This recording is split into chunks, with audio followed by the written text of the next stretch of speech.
Hi everyone, welcome at my channel. इस video में हम डिस्कस करेंगे the most important questions from the first chapter of class 11th physics, that is units and dimensions. ये जो भी questions हम यहाँ पर डिस्कस करेंगे, they will be the top 10 questions from this chapter. इनसे आपको आइडिया मिलेगा कि what type of questions are asked in the entrance exam and इस वाले पर्टिकुलर चैप्टर में किस टाइप के कौन से क्वेश्चंस आते हैं, कौन से कॉन्सेप्ट्स यहाँ पर फ्रीक्वेंटली यूज हुए होते हैं, राइट। तो हम स्टार्ट करेंगे विद द फर्स्ट क्वेश्चन। तो पहला क्वेश्चन जो है that is the unit of thermal conductivity is. हमें बताना है कि थर्मल कंडक्टिविटी जो होती है उसका यूनिट क्या होगा। यूनिट्स एंड डायमेंशंस का क्वेश्चन है। देखो, पहली बात, जब हमने हीट ट्रांसफर में पढ़ी है, हमने पढ़ा है D Q upon D T, और I can say that D by D T of Q, ये किसके इक्वल होता है, K multiplied by A is the area multiplied by delta T, which is basically the rate of the temperature change, right? Divided by the L, that's the length of the particular conductor. ये हमारे पास होती है expression. अगर आपको ये आती है तो you are done.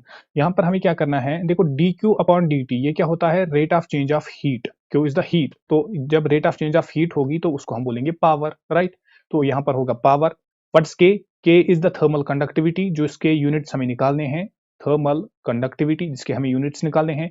A is the area and इसके यूनिट्स क्या होते हैं, metre square. Delta T, this is the change in temperature and change in temperature, that mean delta T के यूनिट्स होने वाले हैं kelvin and length, L is the length, और length के यूनिट जो होगा वो क्या होगा, मीटर।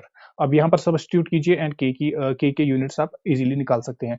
पावर के इंस्टेड में यहाँ पर लिखूंगा वाट, अंडरस्टैंड करना, मैं लिखूंगा what, this will be multiplied by length का यूनिट, लेंथ का यूनिट क्या होता है, मीटर, डिवाइडेड बाई ये वाला एरिया का यहाँ पर आ जाएगा metre square, multiplied by, divide में ही आएगा इस साइड, डेल्टा टी के यूनिट, डेल्टा टी का क्या है, kelvin. These will be the units of this के थर्मल कंडक्टिविटी, ये केल्विन है यहाँ पर, ठीक है। अभी इसको सॉल्व कीजिए, एम एंड एम यहाँ से कैंसिल आउट हो जाएगा, वाट यहाँ से एक एम ऊपर जाएगा, that will be metre inverse, and kelvin भी ऊपर जाएगा, kelvin inverse. Is there any option like this, watt metre inverse kelvin inverse, option number C यहाँ पर करेक्ट आंसर हो जाएगा। दिस टाइप ऑफ क्वेश्चन में आपको क्या करना होता है कि अगर आपको फॉर्मूला आती है, अगर आपको एक्सप्रेशन आती है, तो आपको सिर्फ वैल्यूज को सब्स्टिट्यूट करना होता है, राइट। हम चलेंगे नेक्स्ट क्वेश्चन पे, that is in an experiment for quantities A B C and D are measured with a percentage error 1%, 2%, 3% and 4% respectively. Quantity P is calculated as a cube B square upon CD percentage error in quantity P. हमें quantity P में percentage error बताना है। अब देखो, quantity P जो है इसकी expression यहाँ पर दी गई है A cube B square upon C D, ठीक है ना। अब इस वाली क्वांटिटी में जो एरर आएगा that will be the summation of errors of quantity A, quantity B, quantity C and quantity D. No matter के जो क्वांटिटीज है ये डिवीजन में है या मल्टीप्लिकेशन में है, याद रखना एरर्स जो होते हैं, एरर्स जो होते हैं they always add, errors always add होते हैं, ये यहाँ पर इंपॉर्टेंट पॉइंट याद रखना है।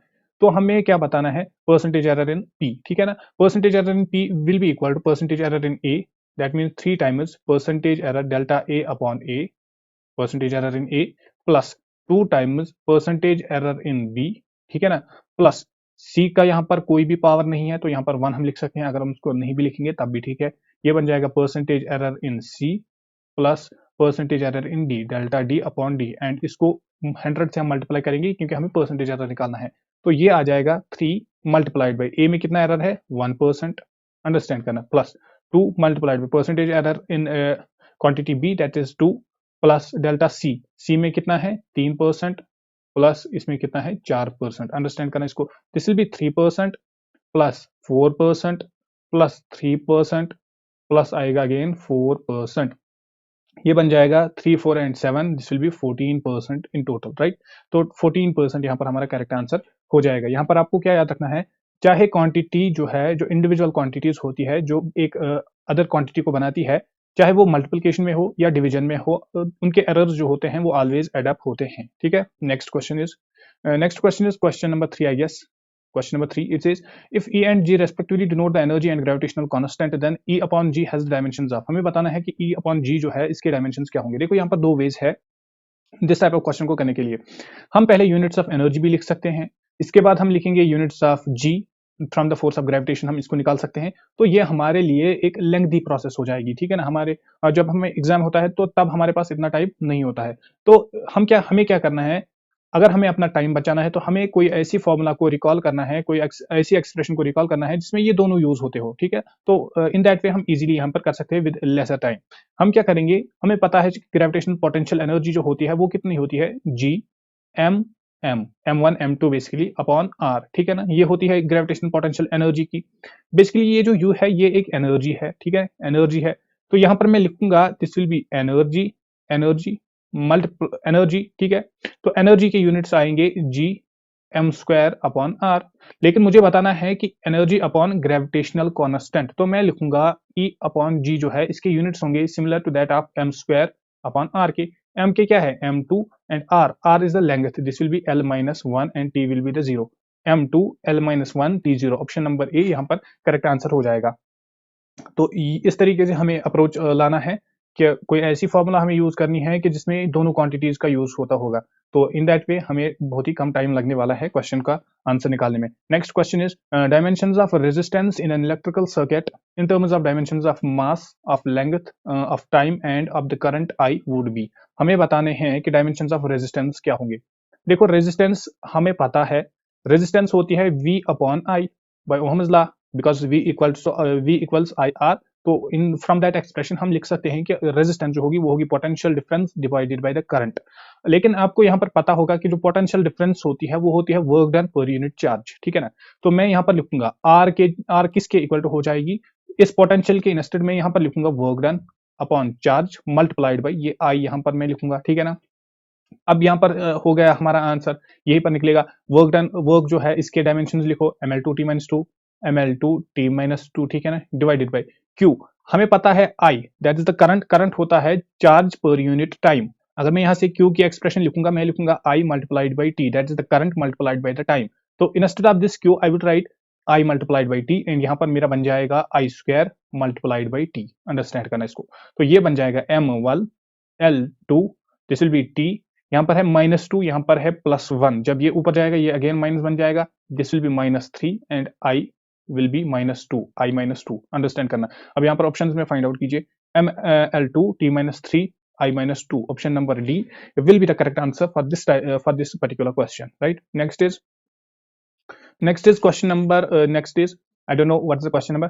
The question says the velocity v of a particle at a time t is given by v equals to at plus b upon t plus c। देखो velocity दी गई है equal to at plus b upon t plus c, where a b and c are the constants, the dimensions of a b। हमें a के dimensions निकालने हैं, b के dimensions निकालने हैं, c के डायमेंशंस निकालने हैं।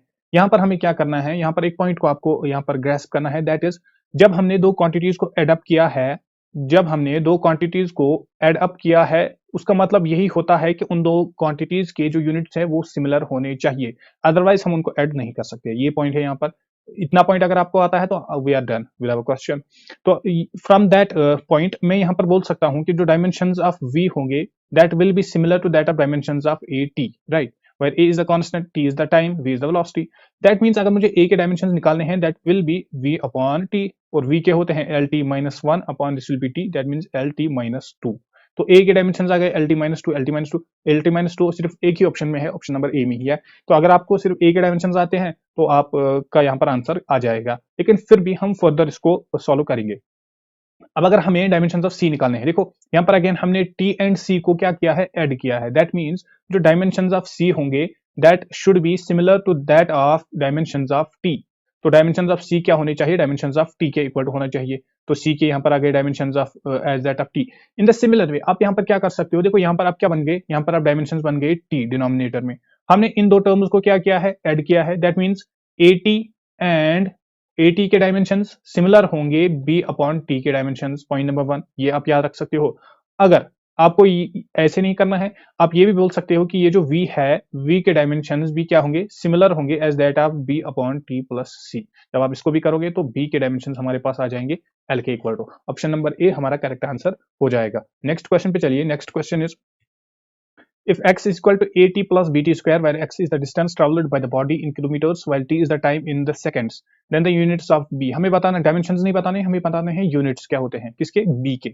अब यहाँ पर भी सेम कॉन्सेप्ट यूज कीजिए, x का हमें वैल्यू दिया गया है to be equal to at plus bt का स्क्वायर। अंडरस्टैंड करना, जब हमने at को ऐड किया है बीटी को, ठीक है ना। यहाँ पर ये जो टर्म्स होगी, ये जो 80 है इसके डायमेंशन सिमिलर होंगे as that of X, and ये जो बीटी है, बीटी स्क्वायर है, इसके डायमेंशन भी सिमिलर होंगे एज दैट ऑफ एक्स, ठीक है ना। हमें बी के डायमेंशन निकालने हैं, तो मैं लिखूंगा units of X will be same as that of units of BT का स्क्वायर, ठीक है। बी के डायमेंशन मुझे निकालने हैं, that will be equal to dimension of X upon dimension of T का square, and dimension of X, X is the distance travelled in the kilometres, तो यहाँ पर हो जाएगा किलोमीटर डिवाइडेड बाय टाइम, यहाँ पर दिया गया है किसमें, सेकंड्स में, तो यहाँ पर मैं लिखूंगा second square, kilometre per second square, kilometre per second square. Option number C हमारा करेक्ट आंसर हो जाएगा। इजी सा क्वेश्चन था। Next is if C and R denote the capacitance and resistance respectively, then the dimensional formula of CR, देखो CR के dimensions हमें बताने हैं, हमें लिखना है C multiplied by R। C क्या होता है, कैपेसिटेंस, R क्या है, रेजिस्टेंस। अब इन दोनों के इंस्टेड में यहाँ पर इनके वैल्यू सब्स्टिट्यूट करूंगा। देखो हमें पता है Q is equal to CV, capacitors में हमने पढ़ा है, तो C की वैल्यू मैं लिख सकता हूँ Q अपॉन V, अंडरस्टैंड करना। मैं यहाँ पर लिखूंगा Q upon V multiplied by ये जो R है, V equals to IR from the ohm's law, तो मैं लिख सकता हूँ R will be equal to V upon I, तो मैं यहाँ पर लिखूंगा V अपॉन I, तो V and V cancel out हो जाएगा, पोटेंशियल डिफरेंस न्यूमरेटर में भी और डिनोमिनेटर में भी ये कैंसिल आउट हो जाएगा। हमारे पास बचा Q upon I। Again I किसके इक्वल टू होता है, Q अपॉन T के इक्वल टू होता है, दैट मींस अगर मुझे Q की वैल्यू लिखनी है, मैं लिखूंगा I multiplied by T, this will B I multiplied by T upon denominator में अगेन I है, I and I cancel out हो जाएगा, यहाँ पर आ जाएगा डायमेंशंस ऑफ T, ठीक है ना। दैट मींस CR जो है इसके डायमेंशन सिमिलर है as that of time. Is there any option, M0 L0 T1, option number A will be the correct answer. Next question पे चलिए। Next question is dimensional formula of self inductance is, self inductance की dimensional formula क्या होगी। Easy सा question है, easy सा question है, ये आप खुद कर लीजिएगा, इसके एक्सप्रेशन में आपको बताऊंगा। देखो सेल्फ इंडक्टेंस की फार्मूला आपको कैसे निकालनी है, हमें पता है कि एनर्जी जो होती है, energy stored in an inductor, stored in inductor कितनी होती है, वो होती है हाफ ऑफ एल आई का square, where I is the current, L is the self inductance and E is the energy. यहाँ से एनर्जी की यूनिट्स लिखो, डिवाइड में उसके करंट के यूनिट्स लिखो, दैट इज द एम्पियर का square, that will be the dimensions of this inductance, ठीक है ना। तो इस वाले क्वेश्चन को आप खुद कीजिएगा। Next is which are the following is a dimensional constant, यहाँ पर डायमेंशनलेस नहीं लिखा है, डायमेंशनल लिखा है। देखो रिफ्रैक्टिव इंडेक्स अगर देखोगे, what is refractive index, refractive index को हम यू से रिप्रेजेंट करते हैं, this is basically speed of light in air upon speed of light in some medium, right, उसको मैं लिखूंगा V। तो बेसिकली ऊपर भी स्पीड है, ऊपर भी स्पीड है एंड नीचे भी स्पीड है, दैट मींस ऊपर के यूनिट्स भी सेम होने वाले हैं एंड नीचे के यूनिट्स भी सेम होने वाले हैं, तो ओवरऑल जो यूनिट्स होंगे वो यूनिट लेस होगा, वो डायमेंशन लेस होगा, ठीक है ना। यहाँ पर कोई भी डायमेंशन नहीं आएगा, इसमें भी कोई नहीं आएगा। पॉइजन रेशियो अगेन इसमें भी कोई नहीं आएगा। रिलेटिव डेंसिटी, रिलेटिव जब आपने सुना होगा तो यहाँ पर भी कोई भी डायमेंशन नहीं आएगा। ग्रेविटेशनल कांस्टेंट, हाँ इसके डायमेंशन होते हैं। अगर आपसे पूछा जाए कि ग्रेविटेशनल कांस्टेंट जो कैपिटल G होता है, इसके डायमेंशंस आप कैसे निकालोगे, देखो फोर्स ऑफ ग्रेविटेशन कितना होता है, G, that's the gravitational constant multiplied by m1 mass of body 1 multiplied by mass of body 2 upon r का square, where r is the distance in between the two bodies having masses m1 and m2, ठीक है ना। from this हम लिख सकते हैं f multiplied by r square upon m square will be the dimensions of g। तो इस तरीके से हम g के डायमेंशंस भी निकाल सकते हैं। फोर्स के डायमेंशंस लिखो, r square is the length, m is the mass, this will be m square। तो इस तरीके से हम g के डायमेंशंस भी लिख सकते हैं, ठीक है। Next is the density of the cube is measured by the measuring its mass and the length of its sides। जब हम डेंसिटी एक क्यूब की निकालते हैं तो हम इसके मास को मेजर करते हैं, लेंथ को मेजर करते हैं। If the maximum error in the measurement of the mass is 4%, and देखो एरर इन मास कितना है, 4% दिया गया है, एंड लेंथ में जो एरर है वो कितना है, 3% दिया गया है। अब हमें बताना है कि the maximum error in the measurement of density, density में कितना होगा।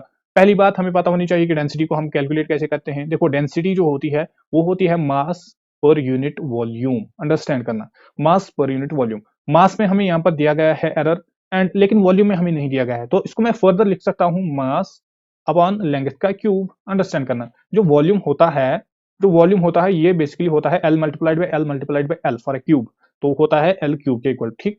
तो मैं यहाँ पर बोलूंगा जो एरर आ जाएगा इस क्वांटिटी में, एरर इन डेंसिटी, जो डेंसिटी में टोटल एरर आएगा वो आएगा error in mass plus, again यहाँ पर याद रखना कि जो एरर्स होते हैं वो ऑलवेज एड अप होते हैं, 3 times error in length, understand करना, वी आर डन। यहाँ पर एरर इन मास कितना दिया गया है, 4%, 4% plus 3 times error in this length, what is the error in length, that is 3, that is 3%, that means 4% plus 3 is 9%, and 4 + 9 that will be equal to 13%। तो 13% option number D हमारा correct answer हो जाएगा। इस तरीके से आपको ये question करना है। Okay, so we are done with today's session. I hope आप सबको ये top 10 questions from the units and dimension पसंद आए होंगे, और अगर आपको ये रियली में पसंद आए तो वीडियो को लाइक करें और चैनल को सब्सक्राइब करें। हमें लेंगे नेक्स्ट सेशन में, तब तक के लिए ओके बाय।